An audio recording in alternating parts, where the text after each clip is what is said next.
Welcome to KPL academy. ఈరోజు news పేపర్లో important articles తీసుకుంటే appointment of chief election commissioner. ఇది పాలిటీ రిలేటెడ్ కరెంట్ అఫైర్స్. చాలా చాలా ఇంపార్టెంట్ టాపిక్ ఇది. ఇండియా హైడ్రోజన్ అలయన్స్, హైడ్రోజన్కి సంబంధించి భారతదేశంలో ప్రైవేట్ సంస్థలన్నీ కలిసి దీన్ని ఏర్పాటు చేసి ఇది కూడా చాలా చాలా important topic. Cyber attack on Iran nuclear facility take hours. ఈ రెండు కరెంట్ అఫైర్స్. ఇది environment related topic. So first మనం ఎన్నికల ప్రధాన కమిషనర్గా సుశీల్ చంద్ర గారు నియామకం. ప్రస్తుతం సునీల్ అరోరా గారు ప్రధాన ఎన్నికల కమిషనర్గా మన దేశానికి ఉన్నారు. నెక్స్ట్ సుశీల్ చంద్ర గారు నియామకం కాబోతున్నారు ఏప్రిల్ 14 నుంచి. అతను ఇంతకుముందు కేంద్ర ప్రత్యక్ష పన్నుల మండలి చైర్మన్గా కూడా పనిచేశారు. సో ఇట్లా మనం చదివి జస్ట్ వదిలేస్తే మనకి సబ్జెక్ట్ని అంటే మన సబ్జెక్ట్ డెవలప్ కాదు అంతగా. జస్ట్ ఏదో కరెంట్ అఫైర్స్ గుర్తుపెట్టుకున్నట్టే ఉంటుంది. దానివల్ల ఈ కాంపిటేటివ్ ఎగ్జామ్స్లో మనం క్రాక్ చేయడానికి అనేది చాలా వెనకబడిపోతాం.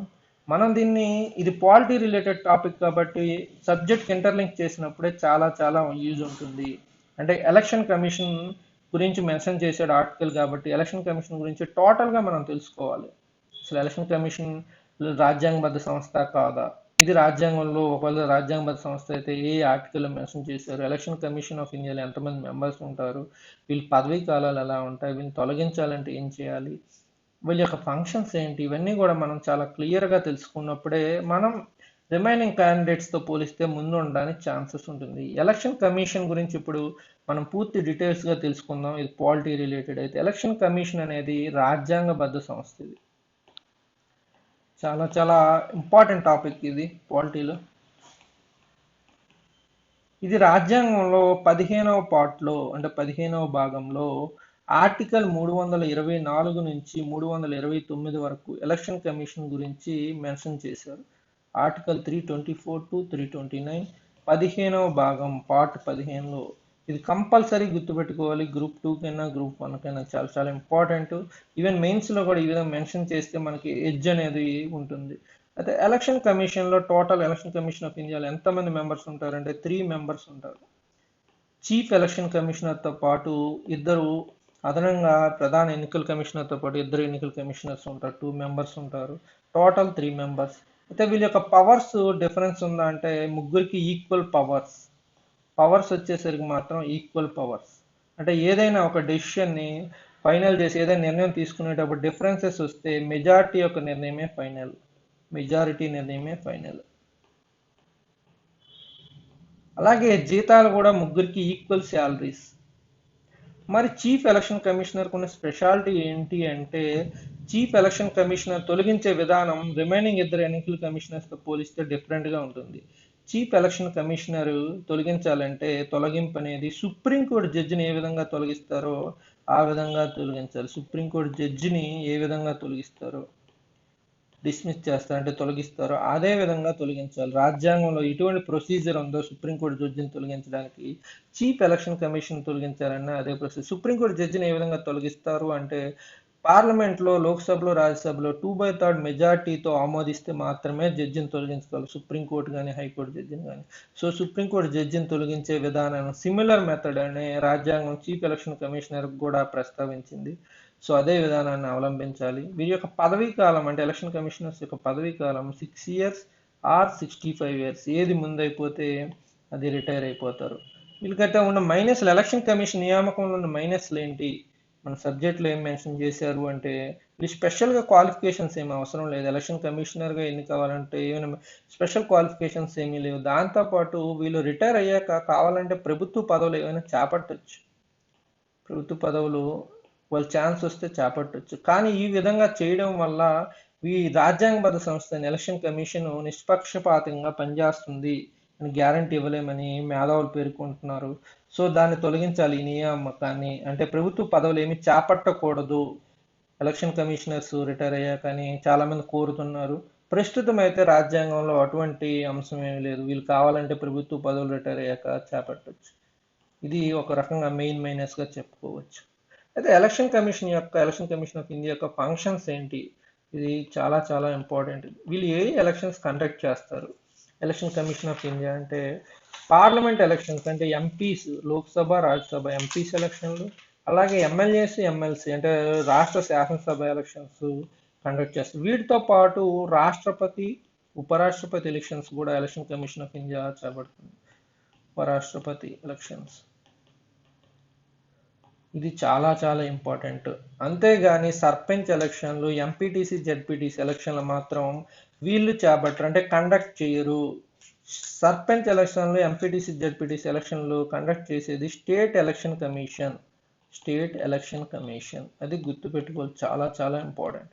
వీళ్ళు ఎలక్షన్ కమిషన్ ఆఫ్ ఇండియా చేపట్టే ఎలక్షన్స్ ఏంటంటే ఎంపీస్, ఎమ్మెల్యే, ఎమ్మెల్సీ, రాష్ట్రపతి, ఉపరాష్ట్రపతి ఎలక్షన్లు మాత్రమే వీళ్ళు కండక్ట్ చేస్తారు. వీటితో పాటు వీళ్ళ ఫంక్షన్స్ ఏంటి అంటే వీళ్ళు ఎన్నికల షెడ్యూల్స్ని వీళ్ళే రిలీజ్ చేస్తారు. ఎన్నికల షెడ్యూల్ మొన్ననే అయ్యాయి కదా, అంటే ఇప్పుడు అవుతున్నాయి కదా తమిళనాడు ఎలక్షన్ కానీ వెస్ట్ బెంగాల్ ఎన్నికల షెడ్యూల్స్ని ఎలక్షన్ కమిషన్ ఆఫ్ ఇండియానే రిలీజ్ చేసింది. ఎన్నికల తేదీ, షెడ్యూల్, ఎలా, రిజల్ట్ ఎప్పుడు అని. వీటితో పాటు ఎన్నికల ఓటర్ల జాబితాని పార్టీలకి గుర్తులు కేటాయించడంలో పార్టీ గుర్తులు కేటాయింపు, వీటితో పాటు గుర్తులు కేటాయింపులు ఏమైనా రెండు పార్టీల మధ్య వివాదాలు వస్తే వీళ్ళే ఫైనల్ డెసిషన్ తీసుకుంటారు. వీటితో పాటు నియోజకవర్గాల బౌండరీస్ని కూడా వీళ్ళే డిసైడ్ చేస్తారు. నియోజకవర్గాల బౌండరీలని వీళ్ళే డిసైడ్ చేస్తారు. ఇవి చాలా చాలా ఇంపార్టెంట్ వీళ్ళ ఫంక్షన్స్. ఇది వీటితో పాటు సలహాలు కూడా వీళ్ళు రాష్ట్రపతికి సలహాలు కూడా అవసరమైతే ఇస్తుంటారు. అంటే రాష్ట్రపతి వీళ్ళు సలహాలు తీసుకోవచ్చు, ఎలక్షన్ కమిషన్ సలహాలు ఏ విషయంలో అంటే ఎంపీలని అనర్హత వేటు వేసేటప్పుడు, ఎంపీలకి అనర్హత వేటు విషయంలో, ఎంపీస్ అనర్హత వేటు విషయంలో రాష్ట్రపతి ఎలక్షన్ కమిషన్ యొక్క సలహా తీసుకుంటాడు. గవర్నర్ అయితే ఎమ్మెల్యే అనర్హత వేటు విషయంలో governor election commission of India సలహాలు తీసుకుంటాడు.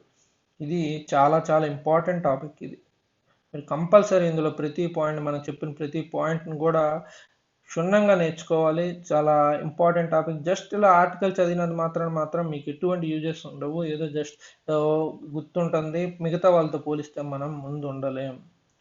నెక్స్ట్ ఇందులో సెకండ్ టాపిక్ తీసుకుంటే హైడ్రోజన్ వైపు రిలయన్స్ చూపు.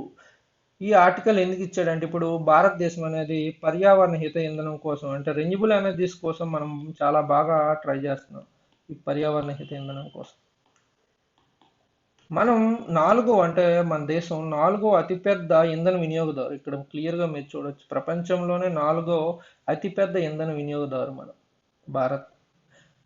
కర్బన ఉద్గారాల్లో అంటే విడుదలలో ప్రపంచంలో 140 స్థానంలో ఉన్న అమెరికా 14th ర్యాంక్లో ఉంది. కానీ మన జనాభా పెరుగుతుంది కాబట్టి మన యొక్క ర్యాంక్ అనేది కూడా అంటే ఒక రకంగా జారిపోయే స్థానం, అంటే డేంజర్లోకి వెళ్ళే ఛాన్సెస్ ఉన్నాయి అని చెప్తున్నారు. సో దానికి ముందే మనం మేల్కోవాలి. దానిలో భాగంగానే మన ప్రభుత్వం కూడా సోలార్ మిషన్స్, అంటే రెన్యూబుల్ ఎనర్జీ వైపు చాలా ట్రై చేస్తున్నారు. మనం ఇందులో అంటే కరెంట్ అఫైర్స్ గుర్తుంచుకోవాల్సింది ఏంటంటే 4వ అతిపెద్ద ఇంధన వినియోగదారు మన దేశం.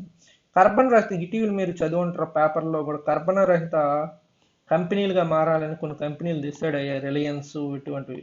ఇక్కడ అదే రాసి 2035 కల్లా కర్బన్ రహిత కంపెనీలుగా మారాలని రిలయన్స్ ఇండస్ట్రీస్ మీద. ఇయర్ గుర్తుపెట్టుకో కంపల్సరీ 2035. సో ఇటీవల దానిలో భాగంగానే ఏంటంటే ఇండియా H2 అలయన్స్ అని ఫామ్ చేసి ప్రైవేట్ సంస్థలన్నీ కలిసి, అంటే పెద్ద పెద్ద సంస్థలు, రిలయన్స్ లాంటివి, రిలయన్స్ దీనికి మెయిన్, ఇండియా H2 అలయన్స్ అని ఫామ్ చేసి వీళ్ళ యొక్క టార్గెట్ ఏంటంటే దేశంలో 0 కర్బన ఉద్గారాలకి, 0 ఎమిషన్స్ కోసం వీళ్ళు ట్రై చేస్తున్నారు. దీని కోసం ఏం చేస్తున్నారంటే హైడ్రోజన్ ఎకానమీని ఇండియాలో క్రియేట్ చేయడం, సప్లై చైన్, హైడ్రోజన్ విషయంలో సప్లై చైన్ ఇండియా పార్టిసిపేట్ చేసేటట్లు చేయడం వీళ్ళ యొక్క మెయిన్ టార్గెట్స్. దీంతో పాటు హైడ్రోజన్ అంటే green and blue hydrogen production, స్టోరేజ్లో కూడా వీళ్ళు కీలక పాత్ర పోషిస్తారు. ఇండియా H2 అలయన్స్ అనేది కీలక పాత్ర పోషిస్తుందని చెప్తుంది. వీళ్ళ యొక్క ఇంకా టార్గెట్స్ అంటే ఏమున్నాయంటే పారిశ్రామిక క్లస్టర్లు, స్పెషాలిటీ స్టీలు, రిఫైనరీలు, ఎరువులు, సిమెంట్, నౌకాశ్రయాలకు హైడ్రోజన్ ద్రవీకృత రూపంలో రవాణాను, నిల్వను వీళ్ళు చేస్తామని చెప్తున్నారు. ఇది చాలా చాలా ఇంపార్టెంట్. మెయిన్స్కి వచ్చేసరికి ఇటువంటి క్వశ్చన్స్ అడిగే ఛాన్సెస్ ఉంది. అందాకైతే ప్రిలిమ్స్ వరకు అయితే ఇండియా హైడ్రోజన్ అలయన్స్ అనేది ఎవరంటే రిలయన్స్ ఆధ్వర్యంలో ప్రైవేట్ సంస్థలు ఏర్పాటు చేస్తున్నాయి హైడ్రోజన్ ఎకానమీని డెవలప్ చేయడానికి ఇండియాలో పర్యావరణ హిత ఇంధనం కోసం. రిలయన్స్ ఇండస్ట్రీ 2035 అనేక కంపెనీలు భారతదేశంలో 2035 కర్బన రహిత కంపెనీలుగా మారాలని ట్రై చేస్తున్నాయి. బ్రిటన్ గురించి కూడా ఇక్కడ ఒక విషయం ఇచ్చాడు. బ్రిటన్లో ఒక 2035కి వచ్చేసరికి బ్రిటన్లో పెట్రోల్, డీజిల్ కార్లు అమ్మకం పూర్తిగా నిషేధిస్తాం. 2035 బ్రిటన్ పెట్రోల్, డీజిల్ కార్లు ఇది ఒక కరెంట్ అఫైర్స్ కొంచెం కింద చెప్పుకోవచ్చు. ఇది టాపిక్. నెక్స్ట్, ఇరాన్ అణు కర్మాగారంపై సైబర్ దాడి. ఇందులో ఎస్పెషల్ ఏ దేశం అంటే ఇజ్రాయెల్ చేసిందని ఇజ్రాయెల్ మీడియా పేర్కొంది. ఇందులో మన కరెంట్ అఫైర్స్ అంటే ఈ అణు కర్మాగారం పేరు మనం తెలుసుకోవాలి. అది ఇక్కడికి వచ్చేసరికి దీంతో పాటు ఇలా ఇరాన్ అణు కర్మ సైబర్ దాడి విషయం అంటే గ్రూప్ 1కి వచ్చేసరికి సైబర్ అటాక్స్ లో మనం దీన్ని మెన్షన్ చేసుకోవచ్చు. దీన్ని అంటే ఏంటి కర్మాగారం పేరు ఏంటి అనేది నతాంజ్, ఇరాన్ లో నతాంజ్ కర్మాగారం. నతాంజ్ అణు కర్మాగారం పేరు నతాంజ్. ఏ దేశం దాడి చేసిందని చెప్తుందంటే అందాక ఇజ్రాయిల్, ఇంకా కన్ఫర్మ్ కాలేదని వాళ్ళ మీడియా అయితే ప్రకటించింది. ఇది మనం గుర్తుపెట్టుకోవాలి. ఇరాన్లోని నతాంజ్ కర్మాగారంపై సైబర్ దాడి జరిగింది. దీన్ని మనం సైబర్ అటాక్స్లో మెన్షన్ చేయొచ్చు. కరెంట్ అఫైర్స్లో మనకి క్వశ్చన్ ఇచ్చినా డైరెక్ట్గా ఇచ్చే ఛాన్సెస్ ఉన్నాయి. నేటి నుంచి టీకా ఉత్సవ్ అనేసి ఇది ఒక ఆర్టికల్ ఇచ్చాడు. ఈ నెల 11 నుంచి 11 నుంచి 14 వరకు నరేంద్ర మోడీ గారి పిలుపు మేరకు టీకా ఉత్సవ్ అని మెన్షన్ చేస్తున్నారు. ఈ కరోనా మహమ్మారి విజృంభిస్తున్న ప్రస్తుత టైంలో టీకాలు అందరూ వేసుకోవాలని 11th to 14th ఇది టీకా ఉత్సవ్గా పేర్కొంటున్నారు. ఇది మెయిన్ 45 years పైన వాళ్ళంతా కూడా టీకాలు వేయించుకోవాలి కంపల్సరీ అన్నట్టు. మీరు చేయించుకోవడం చాలా మంచిదని చెప్తున్నారు. ఇది టోటల్గా. Thank you for watching KPL academy.